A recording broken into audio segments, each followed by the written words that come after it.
Welcome to the Commentary Magazine Daily Podcast. Today is Monday, November 17th, 2025. I am John Podhoretz, the editor of Commentary Magazine. I am delighted to let you know that our December issue is available at commentary.org to all subscribers. And if you are not yet a subscriber, you can read a couple of pieces before the paywall slams right up in front of you, and it'll give you a moment to subscribe. This is a very important issue. Its cover story is about what may be arguably the most important Jewish organization in America, Hillel, which is the network of Jewish fraternal organizations on college campuses across the country meant to provide Jewish students with a place to congregate, to gather, to eat meals, to have Sabbath dinners, and how it has lost its way, and particularly lost its way in the wake of October 7th, and why the ship needs to be righted, because it is the first real interplay between young Jews outside their homes and the larger Jewish world that has to try to give them instruction on how to make their way as fully committed Jews or as fully committed Americans, both, and it is failing them in both. The article is by Josh Toll, who worked for many years at Hillel, and it's an inside account of the kinds of reactions that people at this extraordinarily important organization have been having with each other, with their students, and with the college campuses that they're on, especially in light of the anti-Semitism explosion of the past 2 years. So that's, if Hillel is not for Jews, who will be? That's by Josh Toll. That's our cover story. And with us today, first, let me introduce my co-panelists. Abe Greenwald, executive editor. Hi, Abe. Hi, John. And senior editor Seth Mandel. Hi, Seth. Hi, John. And also with us today is an author of an article in our December issue, which is called Neither American Nor Conservative, global reporter for Axel Springer, James Kirchick. Hi, Jamie. Hi, thank you for having me today. So Jamie and I discussed this piece a couple months ago. It had to do with the American Conservative magazine, which has existed for 22, 23 years as an almost explicitly ideological counterweight to Commentary and to the, let's say, the late lamented Weekly Standard, which I helped start, a Washington publication dedicated to what used to be called paleoconservatism, as expressed most pointedly in the political campaigns and the political doctrines espoused by Patrick J. Buchanan. So Jamie started working on this piece when the American Conservative made it its editorial mission to get Patrick J. Buchanan, who is still alive but has pretty much gone into seclusion, to get him a Presidential Medal of Freedom, prize I am proud to say my father, Norman Podhoretz, received in 2004. Pat Buchanan has not received it for reasons we will go into, but this was a campaign that it's decided to begin. And one of the voices, hot, heated voices in the pages of the American Conservative, wishing to push the Trump administration into giving Pat Buchanan a Medal of Freedom, was one Kevin Roberts, the head of the Heritage Foundation, who, of course, has now gotten himself into a weeks-long political, personal funding, donor, and moral crisis. And so that piece, commissioned well before Kevin Roberts got himself into trouble, was a presage of Kevin Roberts getting himself into trouble for being on the side of the very ideas that Jamie writes about in the piece. So, Jamie, can you give us a flavor of why it is that the American Conservative wished to honor Patrick J. Buchanan, what their arguments were, and why we wanted to do this piece together? Sure. So Pat Buchanan was one of the founders of the American Conservative in 2003, alongside Taki Theodo. I'm not going to be able to pronounce his last name. Theodorakopoulos. Something like that. The notorious Greek fascist aristocrat. And Scott McConnell. And Epstein before Epstein in many ways. Anyway. And Scott McConnell, I think, was a former colleague of yours at the Post. Am I Well, he wrong was. about that? I No. actually he was my predecessor as editorial page editor Right. of the New York Post. Fired at the New York Post because he Right. began to espouse views that were so outside the conservative mainstream that they Yeah. were no longer held to be tenable. And it was founded in the early years of the Bush administration with sort of the rise of, you could call it a neoconservative foreign policy or whatever you want to describe the kind of pro-democracy promotion, pro-regime change in Iraq policies of the Bush administration. And in recent years, there's been this, I would say, sort of reassessment of Pat Buchanan and his influence. And purely looking at it as an analytical matter, I think it's fair to say that Buchanan has been, to some extent, not vindicated, but certainly Trump has in large part borrowed his platform and his ideas. If you particularly look at immigration, I think more than anything, Trump is very much a direct echo of the Buchananite immigration policy, the harsh restrictionist immigration policy. Also on trade, Pat Buchanan was obviously a very strong protectionist. His presidential campaigns in the 90s were in large part directed against the NAFTA agreements and the free trade agreements that were coming out in the aftermath of the Cold War. But there's this third issue of foreign policy where I think there's actually a very large gap between the Buchananites and Trump. And the Buchananites are obviously basically isolationists. They want a much smaller military footprint, extremely anti-Israel to an obsessive and if not anti-Semitic degree. Trump, on the other hand, is really none of those things. I mean, he's certainly not, I would say, an instinctive interventionist, sure, but clearly wants a massive military. And we have, I think, the largest military budget ever. And he's constantly talking about the size of the military and how it needs to be the strongest military in the world. He's now launching, legally specious attacks on boats in the Caribbean from Venezuela. He's talking about expanding the landmass of the United States, potentially Canada, Greenland, the Panama Canal, reconquering that. And I think, is arguably the most pro-Israel American president in American history, and bombed the Iranian nuclear sites. So he has really disappointed the Buchananites, the American Conservative Magazine, the Tuckers, that whole wing of the MAGA movement. He's really disappointed them on that. And I think this is where there's a lot of dispute, obviously, in the future of MAGA, is on this foreign policy question right now. And that is what the American Conservative has basically been devoting itself to these past couple of months, with these hysterical, shrill predictions about, World War III being imminent if Trump were to have intervened in Iran alongside Israel. That didn't come to pass, obviously. And it sort of presaged, I think, the fight that we're seeing now this fall over Heritage and Tucker and Nick Fuentes.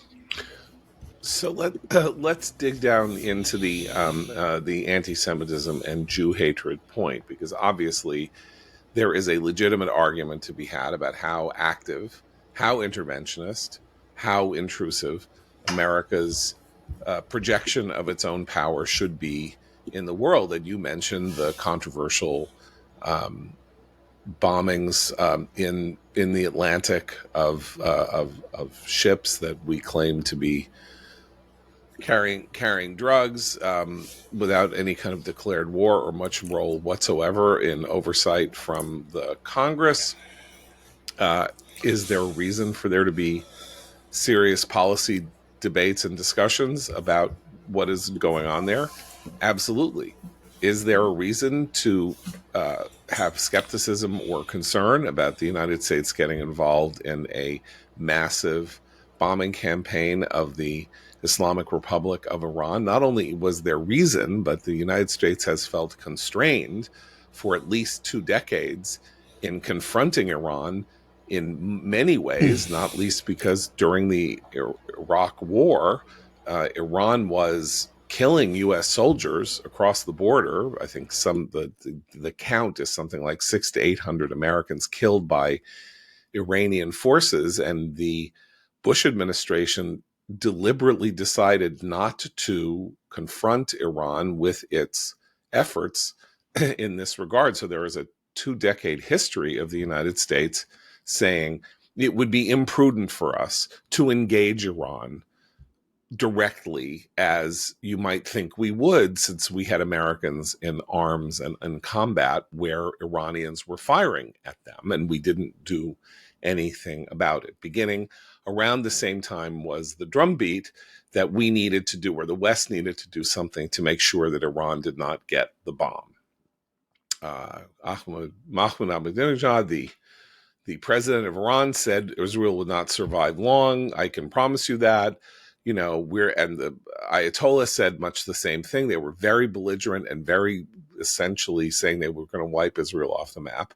And the United States not only didn't do anything, it in 2015 signed the JCPOA, the Iran deal, that essentially meant that wait 10 years and then you can get the bomb. Just give us 10 years so that I can be out of office and everybody, and then in the mid-20s, you'll deal with it. And guess what? In the mid-20s, the United States did deal with it. It blew up Iran's nuclear facilities along with Israel.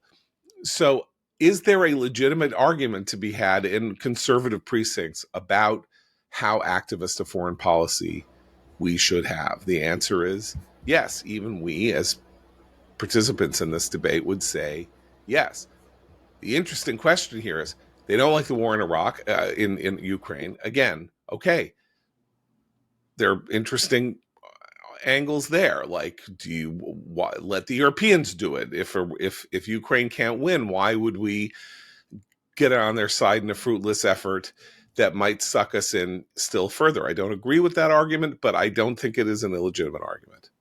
The question that you raise, and that is so vital to this piece and to the larger conversation we're having, is what is this 9 million person nation sitting there on a sliver of land in the Middle East? What does it have to do with all of this? And in our lights, this is as Zionist a publication as you possibly can have. Israel does not have that much to do with this. Israel was the only country that wanted to confront and deal with Iran, but obviously there was no consensus about that in the United States, and it did not do much. I mean, it did a lot of covert stuff. Israel's a small country defending itself in its own borders against attacks like the Hamas attack. Why is Israel the central obsessive focus in the pages of this important conservative, paleo-conservative magazine, of the entirety of its conversation about the American role, not only in the Middle East, but abroad? The obsession is the point. They're obsessed with Israel in a way that I'm not obsessed with Israel. I'm obsessed with Israel. I got family there. I love it there. I feel a deep personal connection. I feel a connection as a Jew. But as an American looking at the panoply of problems facing the world, I do not think that Israel is the number one problem facing the United States. Israel is actually not a problem because Israel does defend itself. And at very low cost, we give it some aid. So, Jamie, give us a sense of the degree to which, as you lay out in your superb piece, neither American nor conservative, the people at the American conservative think that Israel is the greatest problem for the United States in terms of its pursuit of its foreign policy. Right. So I've come to the conclusion that being an isolationist in the American context, certainly in the contemporary context, but I think really going back to World War II, being an isolationist is almost inherently, almost, not always, you're going to become an anti-Semite, because there's no other way for those people to explain to themselves, why does the United States have this active global role that is so, in my opinion, as speaking as the hypothetical isolationist, why does America have this global role all over the world, bases everywhere, involving ourselves in all these issues and conflicts and whatnot? What reason could there be for this nonsensical, wasteful, backfiring policy, other than some sick and twisted, highly moneyed and influential, manipulative lobby in the United States that is, through economic coercion, through blackmail, which is a whole part of the Epstein controversy now, you see, That is the only way that they can explain it to themselves, how the U.S. has this particular foreign policy. And so they look at the Israel question as being responsible for all these other American involvements. So the Iraq War, Afghanistan, Syria, even Russia and Ukraine, they will connect back to Israel and the neocons, quote unquote.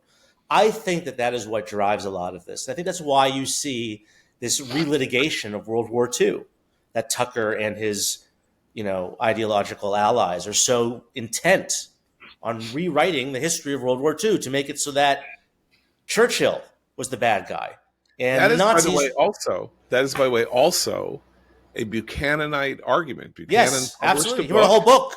book. He wrote a whole book about how we fought The unnecessary war. We fought Yes. on the wrong side in World War II. And just to emphasize this point, last week, The Best Years of Our Lives, movie made in 1946, was on Turner Classic Movies because it was Memorial Day, right?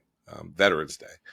And this is a movie about three veterans who come home after the war and are dealing with the psychological horrors that they experienced and personal physical horrors that they experienced in the war. One of the five greatest American movies, a movie that just knocks the stuffings out of you as you're watching it.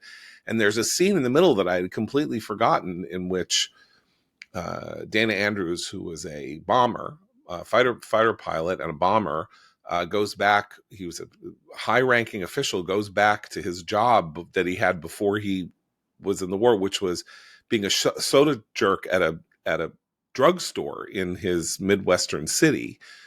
And a guy sits down and starts talking to his friend Homer, who has lost his hands in the war, blown off in a battle, and starts saying, "It's too bad what happened to you." 1946, script by Robert E. Sherwood, Pulitzer Prize winning playwright. "It's really too bad what happened to you. Why did it happen for nothing?" And Homer's like, "What are you talking about?" And he's like, "We fought on the wrong side. We fought on the wrong side. We should have fought the commies and not the Nazis. And instead, look at you now. Here you are, and the commies are on the march, and you don't have your hands. And this is ridiculous."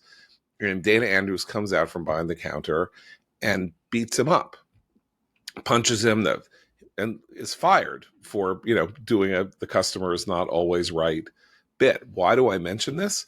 Because what this indicates is that the Buchanan argument laid out in the early 2000s in his book, the name I can't remember, and the Tucker martyr-made argument on his podcast and all of that, has an 80-year provenance.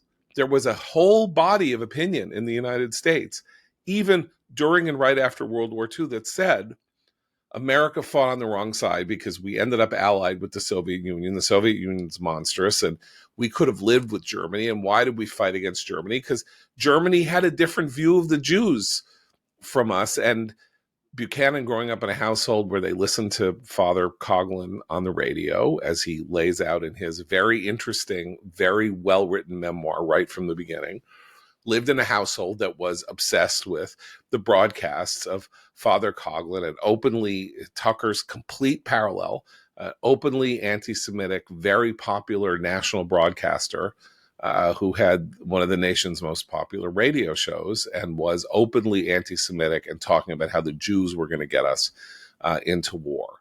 So this is a conservative view. This is a strain of opinion on the right that has existed since World War II and simply takes new iterations as we go through history. But I want to talk about the new iterations because you say, part of that argument from the best years of our lives was this was all for nothing. We ended up on the same side as the Soviet Union. But now the isolationists say that we took the wrong side of the Cold War too. Because what did we get for it? Dirty cities. And Russia has clean cities. And what was the point of this? Doesn't matter what. It doesn't matter. Forget what they're telling you about what kind of government the Kremlin is and our freedoms. Doesn't it say something that their supermarkets work and ours don't? So there's always an argument against any enemy in any direction. And the argument is always linked to the Jews, to Jamie's point. And that was exactly what Abe just said. That we talked about the anti-Semitism, Pat Buchanan and William F. Buckley and all that stuff, in the early '90s. Josh Muravchik wrote a piece in commentary at the time as part of that debate where he made the point, Abe, that you're making, which is Pat Buchanan. Pat Buchanan, if he had a foreign policy at all, which he did, it was animated 100% by anti-communism.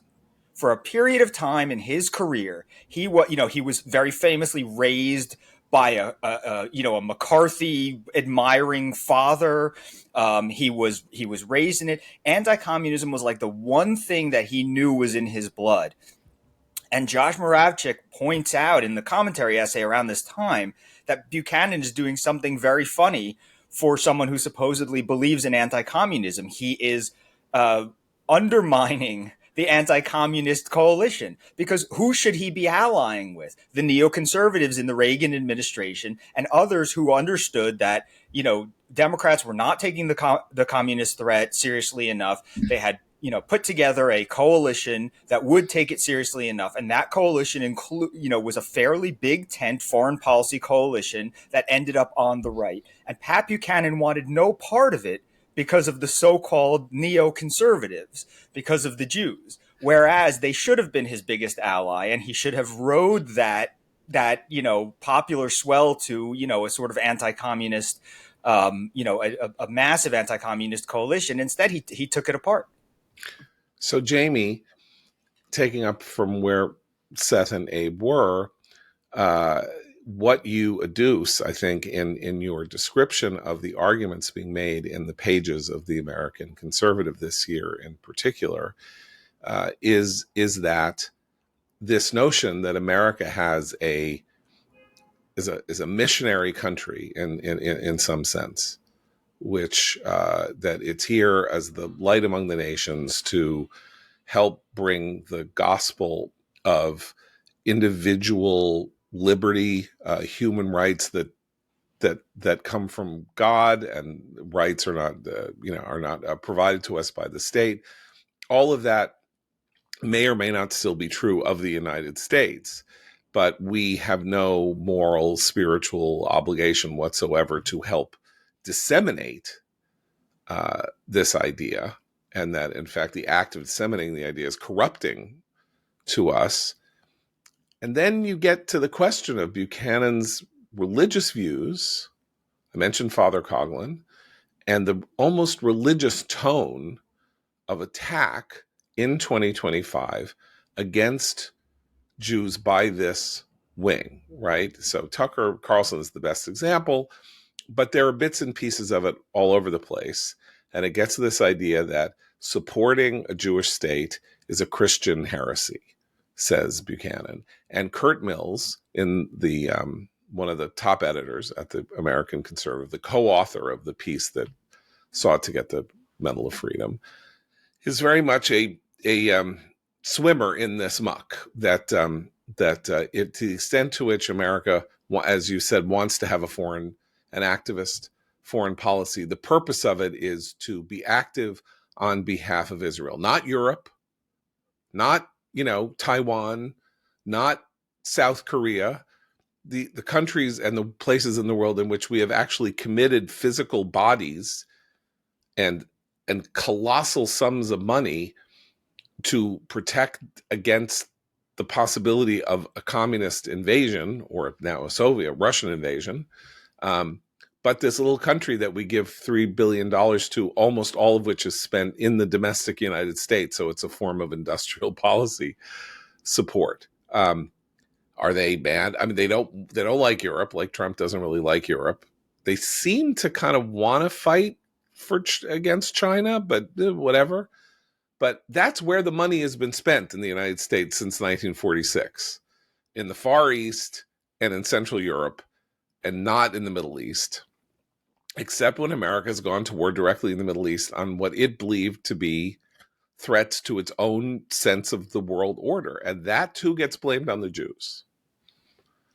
Right? And one of the things that you do point out, because it's an eerie parallel, is the catastrophism that was greeted by the idea of an attack on the Iranian nuclear facilities, which directly parallels things Buchanan and others said in 1990 when America was preparing to go to war to reverse Saddam Hussein's takeover of Kuwait, and in 2002 and 2003 as America prepared to go to war against Iraq. What were the ideas promulgated there? Tens of thousands, if not more, Americans were going to die on the battlefields or in the sands of Arabia and in Mesopotamia, and that this was all being done on behalf of Jewish interests that were only really interested in Israel at a time when, in 91, Israel wasn't really all that interested in the attack on Iraq, and in fact found itself in a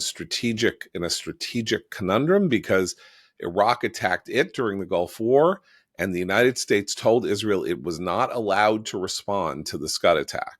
First time in Israel's history, the only time Israel stood down as missiles were flying at it. And then in 2003, the idea that Israel was behind our decision to have a misadventure in Iraq is belied by the fact that nobody in Israel wanted America to go to war with Iraq. Except Bibi. Except Bibi.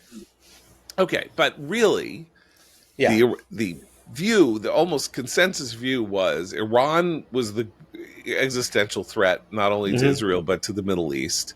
And it was the great state sponsor of terrorism. There wasn't all that much evidence suggesting that Iraq participated in 9/11. And why were you going to do Iraq when there were greater threats in Iran? I mean, I was in Israel right before the war, and like everybody was saying to me, I don't understand what you're about. And I would have to say to them, no, the threat is to America. We're not talking about you. And we think that Iraq is a great threat and all of that. And they're like, you're crazy. You're crazy. This is not. And Buchanan and the people who founded the American, all this, kept saying this war is for Israel. Can I add wasn't something? for Israel. Yeah, please. I think one of the reasons why you're seeing this vituperation and outrage at the neocons, Israel and the Jews, is that they can't attack Trump, right? Because there's this omerta on the right where you can't criticize the boss. And we're seeing right now what happens with when you do that with Marjorie Taylor Greene, right? So there's this sort of unspoken or sometimes often spoken explicit rule, you don't criticize the boss. And rather than reconcile themselves to the fact that Trump, for decades, has been very clear that he would never accept an Iranian nuclear bomb, they can't attack that. They can't go after him. They have to go after this sort of proxy force, which they allege is somehow pulling the strings, which is Israel, the neocons, the Jews, what have you. And I think it shows their impotence within MAGA. It shows the fact that they are not nearly as influential as they thought or hoped they were, that this guy who they loved and love or proclaim to love and who they've been holding up as this, restrainer who will end all the wars and be the peacemaker is really not that. He's not what they've been making him out to be. And I think that's very frustrating for them. And they're in this situation now where they can't criticize him. Maybe that'll change over the next couple of years as he's on his way out the door. I'm not sure. But I think that explains a lot of the dynamic right now. I agree. And my favorite detail in the way that unfolded, and I've said this before, is that so they made all these nightmare predictions about what would happen were Trump to bomb the Iranian nuclear facilities. Trump does it. None of that happens. So their first story is the neocons are furious with him because they wanted a war for regime change in Iran. But meanwhile, we're all walking around with ear-to-ear smiles. And I think that drove them crazy. So then they blew their stack. And then they sort of they ramped this stuff up after the attack. I mean, who knows whether Nick Fuentes would have come on Tucker without that wrinkle in the plot. The point that I was sort of evoking and going back 35 years to the first war with Iraq is that people in the United States who opposed it said this is going to kill a lot of Americans. And famously, Buchanan said, it's not going to kill, Leibowitz and Goldman and Levy. It's going to kill Polanski and so and Leroy Brown. In other words, the Jews are all going to live fine. It's every other ethnic group, largely Catholic and Black, that is going to die for Israel. And by the way, Pat Buchanan, famous advocate for people named Leroy Brown. Yeah. Anyway, famously, nobody died in the first Gulf War. The death toll for the United States in the first Gulf War in 1991 was about 100 people. No Americans did not die in the Gulf War. 100,000 Iraqis died in the Gulf War, but Americans did not die in the Gulf War. In the second Gulf War, which of course was the second war with Iraq, which was of course was a gigantic mess. Again, the issue wasn't the death toll. The issue was that we did not secure victory and that we were kind of mired in a highly violent situation, and we were not achieving our goals until the surge turned things around in 2007, and we secured a situation in which Iraq has been effectively pacified as a threat to its neighbors and to us and for 17, 18 years. But even we would not sit here and say, well, Iraq was a glorious success. Nonetheless, the predictions of calamity and doom and monstrousness seemed always to be accompanied in certain precincts by the idea that there had to be that it was known that it was going to be a monstrous disaster that would kill lots of Americans. And we went ahead anyway because Jewish interests were pulling the marionette strings.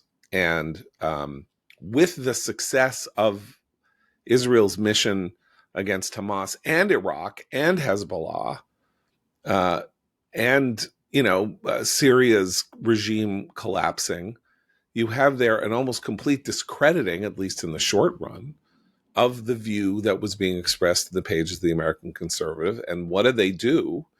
If you now move away from the American Conservative, we can now talk about other stuff here.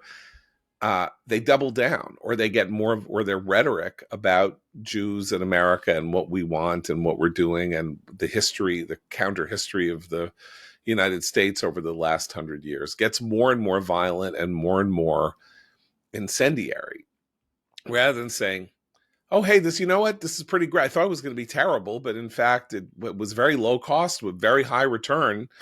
We'll bank that. I still don't like Israel, but Trump really pulled it off here. I mean, there is a way, it's like the Israeli left is very happy to give Trump all kinds of credit for what happened because they like to use it as a lever against Bibi, right? Trump did it, not Bibi. Trump won the war with Hamas, not Bibi. You could say, wow, Trump, we love Trump. Look at him. The way he uses the military is great. Right. If you weren't an isolationist, if you wanted to prove yourself as not an isolationist, you would jump on it. This is the opportunity of a lifetime because you would be looking for places to say, see, I support certain intervention. Right. I'm not an isolationist overall. But with Trump, you can say the American mission against Iraq lasted 37 hours. 37 hours, we took out the Iran nuclear program. We didn't get mired in 10 in Afghanistan for 20 years. We didn't get mired in Iraq for 8 years. Trump really knows how to do this right, and we should follow his lead. But what they did was say, the Jews are even worse or something. It also upsets them, John, because it vindicates the Israeli-American alliance. I mean, this was an incredibly successful mission, flawless, that the two countries pulled off. Right. And it has strengthened that relationship, and that angers them and annoys them to no end. Right, which is why the whole point of your piece is that the motivating factor here is not what should America's position be in the world? How should we conduct our foreign policy in the wake of the Cold War and in the wake of the nature of us being, on the one hand, a unipolar power, and on the other hand, the world seeming to get, sort of crazier and more violent or whatever. It is, what are the Jews up to now?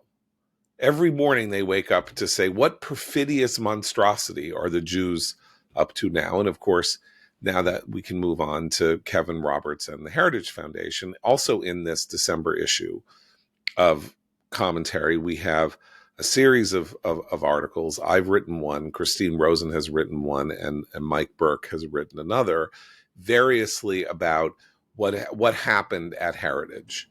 And what's important about this is that Heritage got itself into trouble because Tucker Carlson had on a Nazi, Nick Fuentes, and did not challenge his Nazism. And out of nowhere, the head of the Heritage Foundation, given the fact that there was justifiable criticism of Tucker Carlson for platforming a Nazi, which would not seem to be a controversial thing to criticize somebody for, you could say, well, Tucker has his views, and and he did something, and blah, blah, blah, was to say that anybody who was attacking Tucker was part of a venomous coalition that was seeking to undermine Tucker Carlson, my friend Tucker Carlson's free speech. Of globalists, by the way. Of globalists. Of globalists. And they should all drop dead, basically, was the Kevin Roberts statement. And this is the Heritage Foundation. I'm going to say this again. I've said it before on the show. My mother, Midge Decter, was a board member of the Heritage Foundation for 40 years. That's a small board. This is not like one of these places that has 100, like the Hoover Institution, that has 120 people on its board. There were 10 or 12 people on its board. She was one of them. It was a Zionist philo-Semitic organization. The leadership that she worked with retired in the person of Ed Follner. Kay James came in as his replacement, also ideologically simpatico in this way.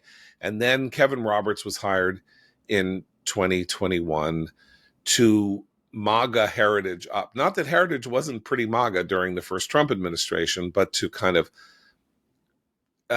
help Trump get back into power and try to lay out the terms and conditions under which he would do so. And it aligned itself with the populist wing of the Republican or the MAGA movement. And that meant Tucker Carlson. And they spent $1.25 billion advertising on Tucker Carlson's program.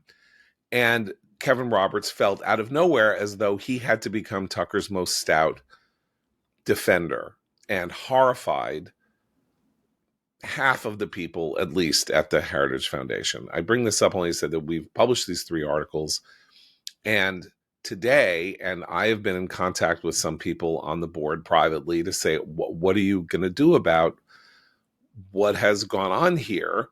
And today, probably the most eminent person, intellectually eminent person on the Heritage Board, Robert P. George, professor at Princeton University, announced his resignation from the board of the Heritage Foundation. He said he was sad to leave the board. He has great affection and esteem for Barb Gaby, who was the president of the board. And he said that Kevin is a good man. He made what he acknowledged was a serious mistake.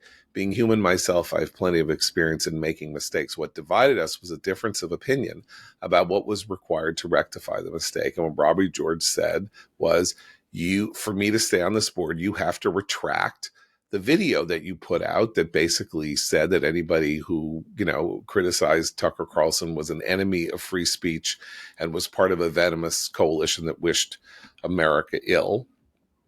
And this is a very important moment over the last 2 weeks. Robbie George is the most important conservative intellectual academic in America.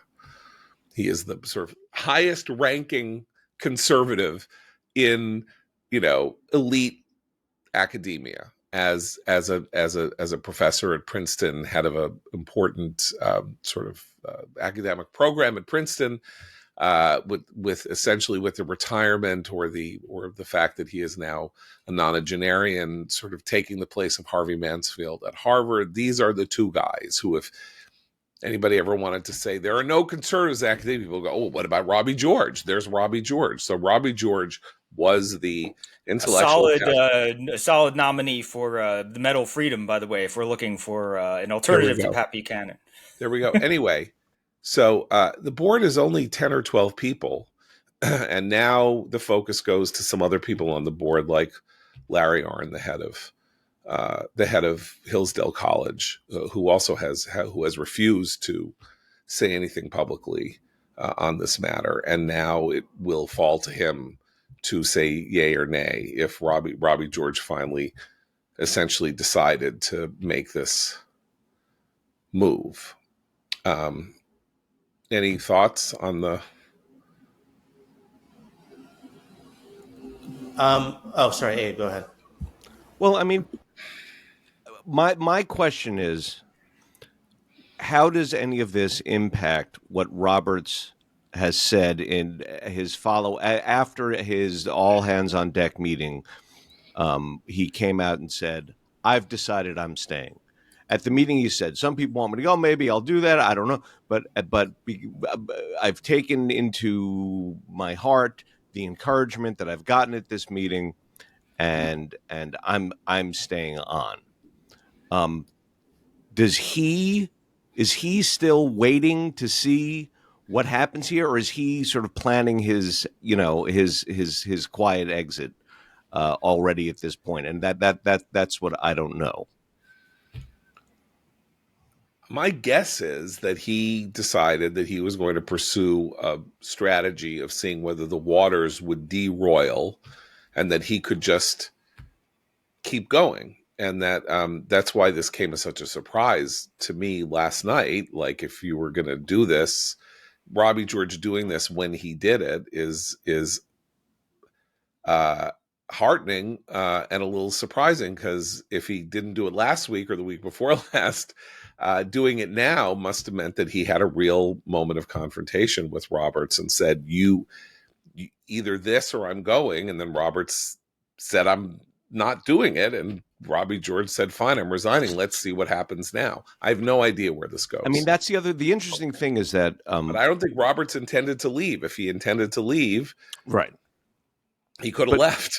What's interesting is that everything that's going on at Heritage now, it's such a black box, because that meeting got leaked, and they were already during that meeting talking about the problem of leaking and how strategy going forward would have to be made at the most secretive, highest level, because otherwise they can't control for leaks. So it's not as if just because there aren't videos that the drama isn't ongoing every day. Well, the we leaks don't know did what it end, is. by the way. The leaks did end. A couple of people have made public statements saying they're resigning. That's not a leak, right? And by the way, that whole thing about how leaks and you're a Judas if you leak and all of that, that video that we all saw was the result of the fact that they live streamed the meeting to people at Heritage who were not physically present at Heritage at the time. And what on earth did they expect? All somebody would have to do is send somebody the link to the live stream. I mean, is that a leak? I guess it's a leak, but if you want to have an all hands on deck meeting that isn't going to leak, you don't send it out onto the internets through a Zoom. Like, that's not good security against leaking. Let me just say. So, Jamie, as a not that you're a Heritage Foundation expert, and your piece again is about the American Conservative, not about Heritage, but where stands the conversation on the right on what is anti-Semitism and how it needs to be fought in the wake of the last couple of weeks? Because we also have Trump coming out last night and talking about Tucker Carlson, which we can get to in a minute.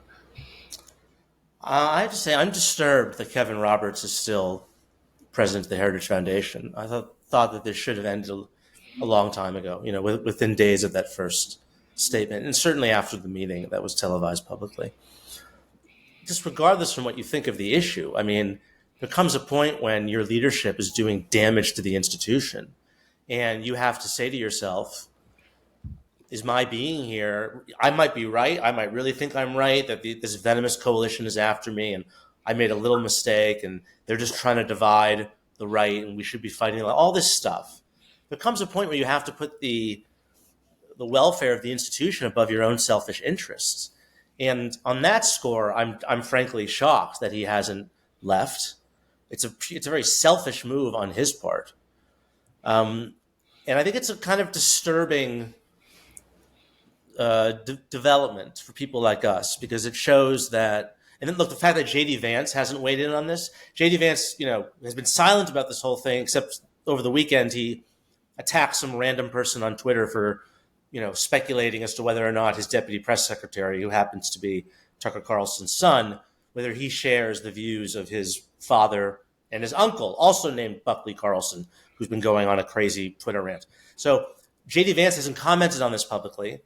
I think that's interesting because it shows that he clearly, from his own political calculation, he doesn't think it's useful to him to condemn the anti-Semites and the anti-Semitism in his party. And maybe there's something, we all here on the Commentary podcast, we like to reassure ourselves that, the Republican Party, the conservative movement is overwhelmingly pro-Israel and philo-Semitic. I mean, maybe that's not true anymore, right? Like, why is Kevin Roberts still there? Why is Robbie George the only board member to have resigned? Why hasn't JD Vance weighed in on this? Donald Trump just came out yesterday and said Tucker can interview whoever he wants. So I tend to be like Abe. I'm more of a kind of, glass half empty guy. And that's how I see this right now. Yeah, I mean, regarding the idea that at some point you have to put the institution over your own interests, it could well be that Kevin Roberts' thinking is, oh no, we're going to go forward as a different kind of institution. That's why I'm saying we're gonna get rid of the old types, and we're going to go ahead with this new vision. And to him, that is aligning his interests or the institution's interests with his own. As far as Trump, I was fearful that he was going to get asked about this question and flub it, and I think that's what happened. He said, "Oh, Tucker says some nice things about me. That's what he does. He's provocative. He can have people on, they talk about it." I think from Trump's standpoint, just to give him a little bit of credit here, I don't think it has anything to do at all with being sympathetic to those views. I think Trump sort of floats above these kind of fights in a way, not because he is above them, but because they just don't concern him. He's got his own set of goals, and then he doesn't want to get dragged down into this stuff. But the problem with this is that this gives Trump, having said that, gives Vance no reason now at all to have to distance himself. And Vance is much more intimately involved with this whole anti-Israel movement. I don't know to what extent he genuinely sympathizes with it. I have suspicions, but I don't know. But he has now been given complete cover by the president to not have to distance himself in any way whatsoever, and that's worrisome. And he said, when he was asked the question, they said they gave an interview to so and so, and he said, well, who did? Who said who had what? That was Trump's initial response, meaning like, I'm watching podcasts, like which one are you talking? And then, so then he goes through the Rolodex in his mind, Tucker Carlson, guy who said nice things about me, whatever, and I'd like to get out of this question. I also think that Trump, like many of us, are confused by the fact that everyone in the story is named Buckley Carlson, which is hard to keep track of. But I think he's just like, he's not paying that much attention, and it has the effect of making it seem like it's not really that big a deal, because what happened at Heritage that affected Trump, he knew to comment on, right? When the Project 2025 and all this stuff was going on, and Trump needed to back away during the from campaign, right? During the Heritage campaign, created this Project 2025, which was a classic document of action items that a future Trump administration could take. And the Trump campaign was freaked out by it because it did not want to be pinned down about what it was going to do in the following year. Certainly, these are documents not produced by the Trump campaign, and we're like, we got nothing to do with this. Nothing in there. We do not endorse anything that's in there, which of course wasn't true. Like there was plenty of simple boilerplate conservative ideas in Project 2025, but they understood that heritage in the running of the election in 24 was a liability, not a help, and they didn't need to have that, like weight on their back when what they wanted to do was skate around and say, just don't vote for this senile Biden and his moron vice president, and don't commit me to anything.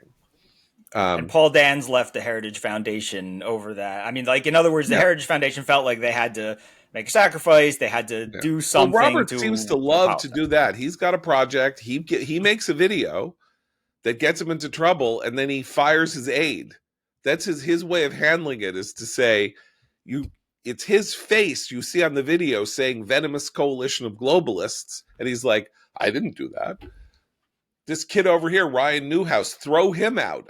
What did I do? I was just reading the teleprompter. Like, it's a man of great high principle and character, really taking responsibility for the words that come out of his mouth. But so we can judge him as we would, as I judged J.D. Vance for not denouncing Nick Fuentes. He called him a loser yesterday. That was good. He went on Face the Nation and said Nick Fuentes is a loser, and he dissociated himself after 3 weeks, and knowing that Nick Fuentes had said extraordinarily derogatory things about his wife, J.D. Vance's wife. The only proper response to which is, I'm a Marine, you're a twink in a basement. Come at me, bro. Let's see who survives a confrontation. Say that to my face. Which is what, one would suspect a person would really want to do. But Vance is the game here, right? Trump is gone in 28. This fight, this argument that we're having about anti-Semitism on the right is about what is going to follow Trump. Trump has established his bona fides as the most pro-Israel president ever. So if he wants to come out and say,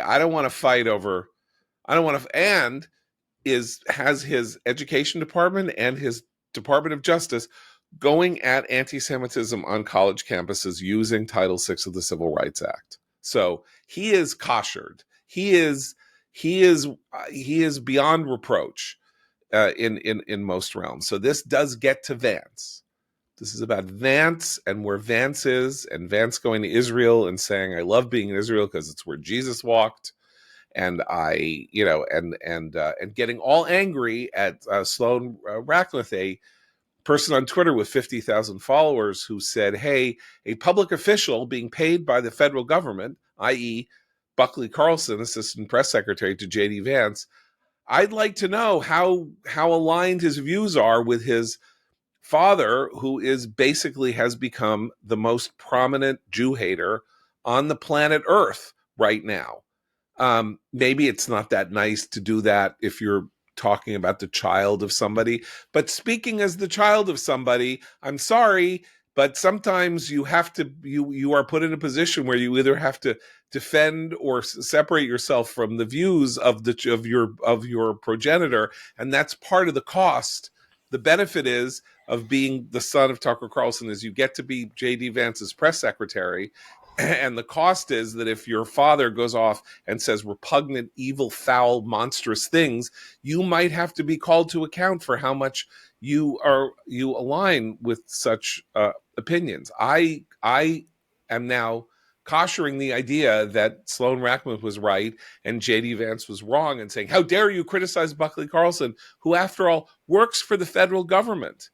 He doesn't work for J.D. J.D. Vance doesn't pay him out of his own pocket and can say, leave the kid alone. I mean, he can say it. But he's also an adult. He's not a 28 child. years old. Yes. Yeah. And this also came after Tucker's brother expressed his support for Fuentes. He said that we should all four of us need to register as foreign agents of Israel because we're American citizens. And we should register as foreign agents of Israel.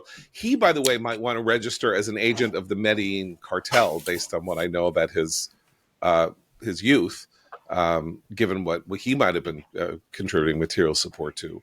But nonetheless, And by the way, on that you should register thing, there's a really funny thing is that Nick Fuentes is selling hats that say America First in the script that the red hats say Make America Great Again, except the America First hats are blue and white.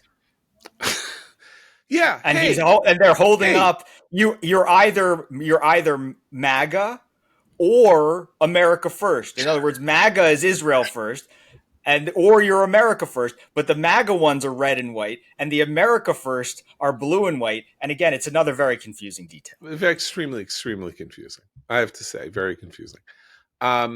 So Trump, but Trump has. I will say that many people I heard from last night are disheartened by what Trump did and said, and would wish him to have come out and said, this is disgusting to me, and all of that. And clearly he just wants us to go away. And we haven't even talked about Epstein. We don't have that much time left, but of course, this bizarre weekend in which on Friday night he withdraws his political support from Marjorie Taylor Greene for pushing for the House resolution to release the Epstein files, and then by Sunday night has now issued a diktat that all House Republicans are free to vote for the release of the Epstein files. Can I just make one quick point? He can release the Epstein files. The House vote is to encourage him to release the Epstein files. If he is saying the Epstein files should be released and you're allowed to vote on that resolution, the resolution is designed to force him to release the Epstein files. It passes the House and then it goes to the Senate. If the Senate votes yay on releasing the Epstein files, then he either has to veto that bill or release the Epstein files. But if he is on a Sunday night going to say it's okay for you to vote to release the Epstein files, he could, right as I'm speaking, release the Epstein files himself. He's the one. He's saying, come at me. Tell me to release the Epstein files. That this makes no sense. He is saying, I'm not going to punish you anymore for wanting to release the Epstein files, but I'm keeping my powder dry on whether to release the Epstein files. Can anybody? I don't understand here what's happening. Well, He might just not know. I mean, look, if he doesn't want them released in full. By the way, it's only whatever is not classified would be released full. So there would still be. Well, classified is not the right term. So there is this argument being made, this paranoid argument that Tom Massey made on yesterday, which is that he has now introduced the idea of using the Epstein files to investigate Democrats who might be in the Epstein files. And by doing that, he shields them from public view because they become part of an ongoing criminal investigation. At the moment, there is no criminal investigation into Epstein. Therefore, the files can be released along with names being redacted. But if he's going at Clinton and Alan Dershowitz in this one and that one, then whoever that congresswoman is who was corresponding Democratic congresswoman, like then it's like, oh, the Epstein files are now actually being redacted. So Trump's game is to hide the dangerous ones. That's that theory. But it is of course Tom Massey who is the worst person in Congress. So. But what I'm saying is, if Trump doesn't want the files released entirely, can't he have the Justice Department cover for him? Because he has to instruct the Justice Department to do so, and they could say no. But they can't say no. I think they can. They can't. They work for him. Well, they can quit. He can declassify anything. In classification terms, the president is the source of all classification. The president saying something declassifies it. They can say we can't do it because there's an ongoing investigation and we need to protect sources and methods. He can still declassify it. There are things he can't declassify, like he doesn't have control of grand jury minutes or something like that. Those aren't the possession of but he can. Anyway, I'm just saying, I don't think he can order the Justice Department can't order Trump Trump says do it, they have to do it.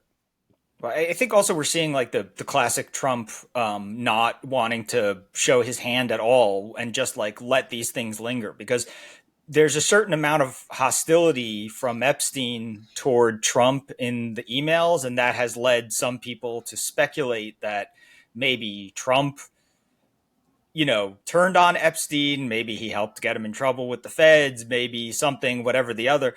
And you'd think like, well, if Trump were anything like a hero in this story, he would just say so, but he doesn't say anything. So now it's just the classic Trump situation of the rumors swirling. On the left, it's the worst possible case, and on the right, we're starting to see like maybe Trump was the hero in all the Epstein stuff, and he's just like a conductor. He's just playing and guiding the music as it goes, rather than answering any questions himself, rather than declassifying things and releasing them himself. You should do it. Oh, you should. That's a good question. You should find out the answer to that. You should really look into that. It's just he has this way of just making sure the music never stops. Yeah, I don't think that at all. I think he wants this story to go away, and that he decided the way that he thought it was going to go away, which was by threatening people, turned out not to work. And that he was hearing from Johnson, Speaker of the House, and others that his going at Marjorie Taylor Greene and Tom Massie was not frightening. That the body of congressmen in the Republican caucus, faced with the discharge petition that would mean that they could get a vote that wasn't scheduled by Johnson, was going to pass, and that he might as well say, go ahead and vote on it. But the simple fact of the matter is there doesn't need to be a vote on it, because he can release the documents at any time. Jamie, our friend Eli Lake, has a piece in the Free Press this morning surfacing a name that I had thought would be buried forever in history, an actual admitted pedophile, supporter of pedophilia. He wasn't. Excuse me. Yeah. Not a pedophile. But let's say a thought experiment in what it is that is sexy to certain types of people. That is Milo Yiannopoulos, who apparently is now an advisor to Marjorie Taylor Greene, saying the reason that Trump doesn't want this coming out is that it's going to reveal that he was a source for the feds or for the FBI, and on the right, and Milo has just his pulse on the finger of the MAGA right, that the worst thing you could possibly be is a source for the FBI, and what Trump is keeping out of view is that he was a Fed, and that he can't recover from, because everybody on the right hates the FBI. I mean, that explanation, frankly, makes a lot more sense than pretty much any other that I've heard about Trump's reaction to the whole Epstein case. It's very possible, imaginable, that he would have been an informant for the FBI at multiple points in his life, by the way, not just because of the Epstein mess. There are lots of things that Donald Trump has been involved in as a real estate developer in Manhattan, dealing with the construction trades, okay, where you might think that, yeah, maybe the FBI was conferring with Donald Trump about certain illegal activities. So what Milo's saying about this, I think, is entirely believable. It would explain, now Milo might be overestimating the anger that would arise from the MAGA land if it were revealed that Donald Trump had been an informant for the FBI. Although, yes, because that was a different FBI back then. It wasn't the FBI that went after Donald Trump and tried to persecute him. This was in the early part of the 21st century. So I think it's entirely plausible. Okay, I thought that it was an interesting view into the fever swamps of the right, that they would actually believe that most Americans would view the idea that Donald Trump getting a phone call from the FBI and saying, what do you know about X, Y, or Z, and that him answering the question was an act of monstrous villainy. I still think Republicans are supporters of law and order, and there is a certain Right. subset on the right that thinks that the FBI is an evil organization, but that's still a sliver. Like, that's not Yes. America. But I maybe I'm Well, wrong. I it's mean, especially crazy in the sense that I thought MAGA was all about cracking down on pedophiles. So if Trump was informing the FBI about the activities of a pedophile, then wouldn't they be thrilled? Wouldn't that be in keeping with like the Trump, the superhero pedophile slayer of yeah, it just doesn't. 2016? That's part of the I mean, it gets so knotted part of up. the conversation Yeah. that doesn't make sense. The idea that he's got to keep it quiet that he was talking to the FBI about Epstein does not make logical sense unless you're so deep in the weeds that it's worse to talk to the FBI than it is to blow the whistle on Epstein. If you want to make the case that he might have been blowing the whistle on Epstein. Okay, very quickly before we go, Seth and I have the same recommendation. So Seth, what is our recommendation? Death by Lightning on Netflix is the story of a 4-part series about the assassination of President Garfield, and it is really about the corruption of the age and and Garfield being a reformer and sort of coming up through that, trying to break the wall that Chester Arthur and others had erected around the nation's finances, which is that they had the sort of New York, I don't want to say mafia because they weren't the actual mafia and there was an actual mafia, but this New York crew had a chokehold on the ports and a certain amount of federal revenue. There's one point in the show where Garfield is joking with his Secretary of State about, wouldn't it be nice to find out where the rest of the federal revenue is and how much is there, as if it was almost as if there was like a second government. So Garfield comes through, they're very powerful, and he wants reform. He's just the man from Ohio. He's a regular guy. He grew up poor. He made something of himself. He became a congressman. He gave a speech at the convention nominating somebody else from Ohio. The speech was so good that he was, deemed the kind of candidate that could probably bridge the gap in the post-Civil War Ulysses Grant, a Lion in Winter age Republican Party. And it's very good. And the one of the best. Really, the cast is all very good. Matthew McFadden is Charles Guiteau, the assassin. Okay. But I just want to say that on the other part, the standout I want to say is Shea Wiggum as Roscoe Conkling is phenomenal. The senator who controls Chester Arthur and is sort of at the center of everything.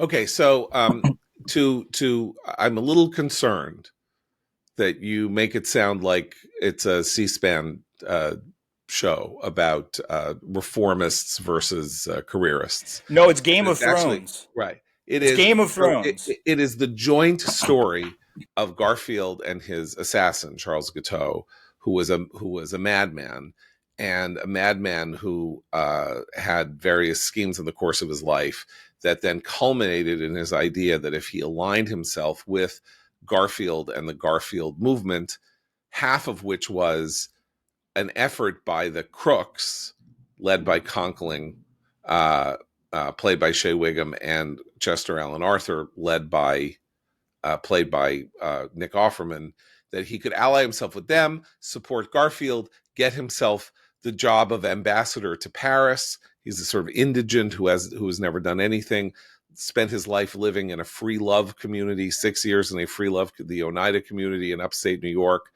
The story of Guiteau is not to be believed, and the show intertwines the story of the rise of Garfield with the increasing madness of Guiteau and what it was that ended up leading him to shoot Garfield in the Washington train station, and Garfield surviving for 79 days. It's a beautifully rendered, really interesting, funny, powerful inside look at politics with amazing performances, and it is based on a book I watched it this weekend, and then I immediately downloaded the book on which it's based, which is called Destiny of the Republic by Candice Millard, which tells the story and resuscitates the life of James Garfield, one of the most extraordinary people ever to hold the presidency, as it turns out, even though he only held the presidency for 6 months before his death, or even less. He was a dirt poor boy who did not have shoes until he was 7 years old. Father died when he was a kid. He went and worked on the Erie Canal and nearly drowned at the age of 18, falling off into the water, pulled himself up by a rope, decided that there was more to life and that there was more that he could do in life, got himself enrolled at a college in Michigan, learned Greek, learned Latin. In 2 years, became an instructor at the school at which he had entered as a near illiterate. Went off to Williams College, graduated from Williams College, became president of Williams College, then became a congressman, then became the general who helped save Kentucky in an incredibly daring and bold pincer move of subterfuge against the Confederate Army. Was incredibly progressive on civil rights and on Black rights. Nominated and spoken for by Frederick Douglass in 1880, inventor of the front porch political strategy, in which he refused to campaign for himself, but allowed anyone to come ask him a question on his front porch in Mentor, Ohio. Loving father to 5 children, 2 of whom died in infancy. His wife nearly died while he was president, before he was even killed of diphtheria. He was an amazing American person, and you are led to be reminded of the evil, the monstrousness of assassination, because there is no telling what he could have done as president, although in his wake, and this is part of the story, Chester Alan Arthur, the most corrupt person ever to have been elected president, because of what happened to Garfield, then championed civil service reform and ended the patronage spoils job system that had dominated American politics before that, because he knew that it had basically led to the killing of this great American. And that's Destiny of the Republic, the book, which is really remarkable, and the series Death by Lightning on Netflix, which is just candy. Even though, the thing that I loved about one of the irony, the point that I loved about it was that Charles Guiteau, the assassin, people don't actually really know him or his story at all, and that's part of the plot. Is right. The battle to make him, Charles Guiteau, in the, as you see in the series, wants to be remembered as something. And right. So there is a bit of an echo in the modern age where we talk about copycat violence and things like that. Yeah. And part of the strategy of how to make him not a martyr and not his name not well known. Right. And that strategy was obviously successful because right. People don't know him, but that is what gives you the joy of the show, which is that he was almost completely forgotten, and really his story is quite remarkable, and this brings it back. Final point here, and then we'll go, is that he was the first of the assassins that we know about in the modern age, and there were several assassinations in the year 1881, including the assassination of the Tsar, Alexander II, who was a reformist who was killed by an anti-reformist. But Guiteau was the first madman assassin. He was clearly a schizophrenic. His family had wanted to have him committed. He was, a paranoid schizophrenic, a thief, a person of very low character, who was like John Chapman, who killed John Lennon, or John Hinckley. He got it in his head. God sent him a message that he needed to save America from James Garfield, whom just that day he had also been trying to get a job from.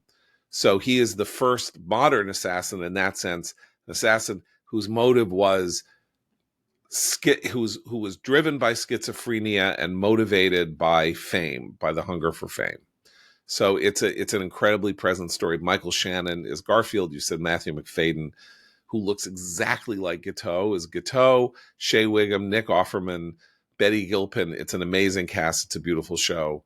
Death by Lightning and Destiny of the Republic are the recommendations. Jamie Kirchick, everybody go to commentary.org and read Neither American Nor Conservative by Jamie Kirchick and look for his work at Axel Springer at the various